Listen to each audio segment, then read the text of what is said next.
শ্রীকৃষ্ণ যাকে বলা হচ্ছে পুরুষোত্তম, অথচ তিনি ত্রিভঙ্গ মুরারি। এই যে ত্রিভঙ্গে, বেন্ডে কে দাঁড়ায়? কোনো পুরুষ তো দাঁড়ান না, মানে আমাদের এখনকার সংজ্ঞা অনুযায়ী। বা আমাদের যে দেবী এবং দেবতাদের এই যে কুণ্ডল বা যাবতীয় গয়না, বড় চুল, পোশাক, এগুলো কিন্তু খুব ওই ম্যাসকিউলিনিটি বা যেভাবে পাশ্চাত্যের একটা ধারণা এখন প্রভাবিত হয়ে যাচ্ছে সেটা নয়। আমরা জেন্ডারকে ওইভাবে কখনো দেখিনি।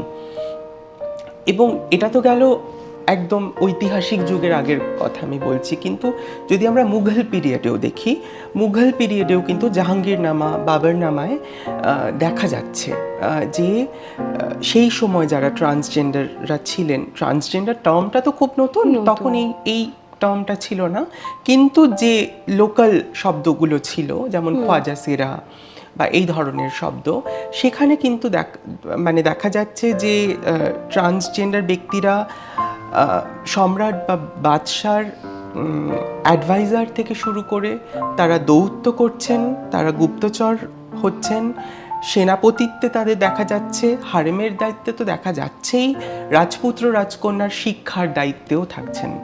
ইভেন মহাভারতে অর্জুন যখন বৃহন্নলা হিসেবে যাচ্ছেন, তিনি কিন্তু রাজকন্যাকে শিক্ষা দিচ্ছেন, রাজপুত্র রাজকন্যাদের, এবং মানে নৃত্য গীত শিক্ষা দিচ্ছেন। সুতরাং এই ধারণাগুলো থেকেই আমরা বুঝতে পারি যে ট্রান্সজেন্ডারদের জায়গা কী ছিল আমাদের সমাজে।